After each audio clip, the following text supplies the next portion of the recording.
Your bank wants you to think of it as a safe place to keep your money, a trusted partner in your financial life. And while it is a safe place, it is also a business, a very profitable one. The primary way banks make money is a secret they would rather you not think about too closely. They take the money you deposit into your checking and savings accounts and they put it to work. They are not just holding it in a vault for you. They are actively using your cash every single day to generate massive profits for themselves, not for you.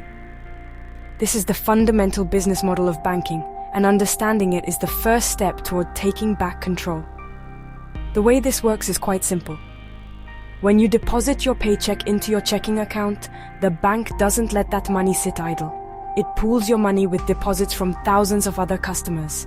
Then it lends that enormous sum of money out to other people in the form of car loans, mortgages, and business loans. The bank charges those borrowers a significant amount of interest, often ranging from 5 to 25% or even higher. This is their main source of income. They are essentially renting out your money to others and collecting a hefty fee for it. A fee that you, the original owner of the money, rarely get to share in. Now you might be wondering, if the bank is earning so much from my money, why does my checking account pay me almost nothing in interest? As of this month, July 2025, many major banks offer an interest rate of a paltry 0.01% on their standard checking accounts. This is not a mistake, it is a deliberate strategy. Banks know that most people use their checking accounts for daily transactions and don't pay close attention to the interest rate. They count on your inertia. By paying you next to nothing, they get to keep almost all the profit they make from lending out your funds, maximizing their earnings at your direct expense. Let's look at the numbers because, honestly, numbers don't lie. If you keep an average balance of $10,000 in a checking account that earns 0.01% interest, you will make about $1 over the entire year. That's it. Meanwhile, the bank could be lending that same $10,000 out as part of a car loan at 7% interest, earning themselves $700. The difference is staggering. Fortunately, there is a better way. A high-yield savings account, or high SA, is designed to give you a much bigger piece of the pie. With current rates around 4%, that same $10,000 would earn you $400 a year. That is money you are leaving on the table by keeping it in a low-interest account. Beyond the money you aren't earning, banks have another powerful way to boost their profits: fees. These charges are often buried in the fine print of your account agreement and can add up quickly if you are not careful. Two of the most common and costly are overdraft fees and monthly maintenance fees. An overdraft fee is a penalty the bank charges you when you spend more money than you have in your account. In 2023, US consumers paid billions in these fees alone. Monthly maintenance fees are charges the bank applies just for the privilege of having an account with them, often unless you meet certain requirements, like maintaining a minimum balance. These fees are not just unfortunate accidents. They are a calculated part of the banking business model. Banks know that life is unpredictable and that people will occasionally make mistakes with their budget, leading to an overdraft. They also know that many customers will find it difficult to maintain a high minimum balance month after month, triggering the maintenance fee.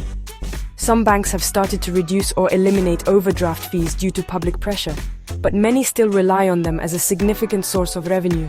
You must be vigilant and read your statements carefully to see what you are truly being charged for your banking relationship. The key to avoiding these charges is to know the rules of your specific account. For monthly maintenance fees, find out exactly what you need to do to have them waived. Often, setting up a recurring direct deposit from your employer or keeping a certain amount of money in the account is enough to get the fee removed. For overdraft fees, the best defense is a good offense. Link your checking account to a savings account for overdraft protection. This way, if you overspend, the bank will pull money from your savings to cover the difference, usually for a much smaller transfer fee or sometimes for free. Another powerful tool you have is your voice. Do not be afraid to call your bank and ask for a fee to be waived. If you have been a good customer for a long time and made an honest mistake, many banks will reverse a charge as a gesture of goodwill. They want to keep your business, and a single $35 fee is not worth losing a loyal customer over. Be polite but firm. Explain the situation and ask them to remove the charge. You will be surprised how often a simple phone call can save you money. The worst they can say is no. But if you don't ask, the answer is always no. Sometimes, bank fees feel less like a penalty for a mistake and more like a trap. One of the most controversial practices banks have used is transaction reordering. Instead of processing your daily transactions in the order they actually happened, some banks would process them from largest to smallest. Imagine you have $100 in your account. You buy a coffee for $5, lunch for $15, and then a pair of shoes for $90. Chronologically, you would have been fine. But if the bank processes the $90 shoe purchase first, it immediately overdraws your account. Then the $15 lunch and the $5 coffee become two more separate overdrafts, each with its own fee. This practice can turn one small miscalculation into a cascade of expensive penalties, costing you over $100 in fees when you might have only overspent by a few dollars. While regulations have cracked down on the most egregious forms of this practice, you still need to be aware of how your bank processes transactions. Banks are required to explain their posting order policies, but you may have to dig through your account agreement to find it. Always check your statements to see the order in which debits and credits are posted. Knowing this can help you understand why a fee was charged and gives you a stronger position to argue against it. This brings us to one of the most important lessons in personal finance. You can and should negotiate with your bank. Many people assume that the fees and interest rates offered by a bank are set in stone, but that is often not the case. Banks are competitive businesses, and they know that it is cheaper to keep a good customer than to find a new one. If you have a solid history with your bank, meaning you pay your bills on time and have been a customer for a while, you have leverage. You are a valuable asset to them, and they do not want to lose you to a competitor. Use this leverage to your advantage. If you are charged a fee you believe is unfair, call and ask to have it waived. If you are applying for a loan, don't just accept the first interest rate they offer. Do your research, see what other banks are offering for someone with your credit profile, and ask your bank if they can match or beat it. The same goes for credit card interest rates. If you have been a responsible cardholder, you can often call and request a lower annual percentage rate. A 10-minute phone call could save you hundreds or even thousands of dollars over the life of a loan.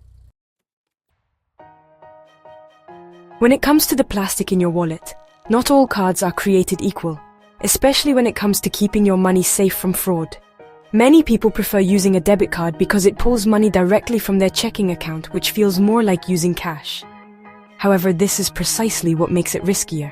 If a criminal gets your debit card information and makes fraudulent purchases, that is real money that has been taken directly from your account.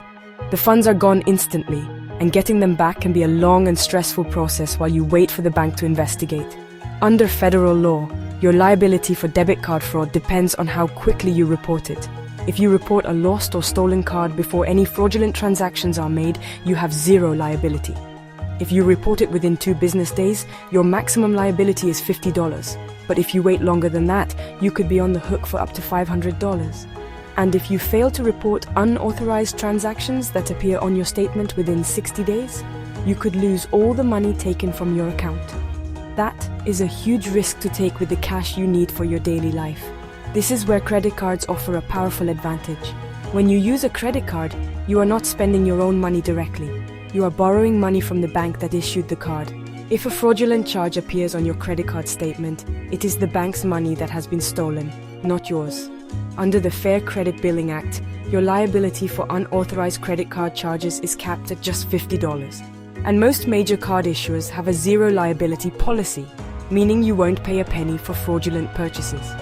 This provides a critical buffer between thieves and your cash. Now that you know these secrets, you are no longer an uninformed customer. You are an empowered consumer. You know that you should move your extra cash into a high-yield savings account to make your money work for you. You know to watch out for sneaky fees and to call your bank to negotiate them away. You understand that using a credit card for purchases and paying it off each month gives you far better protection against fraud than a debit card. By making these smart, simple choices, you can protect your hard-earned money, avoid unnecessary costs, and start building a stronger financial future. You are in control.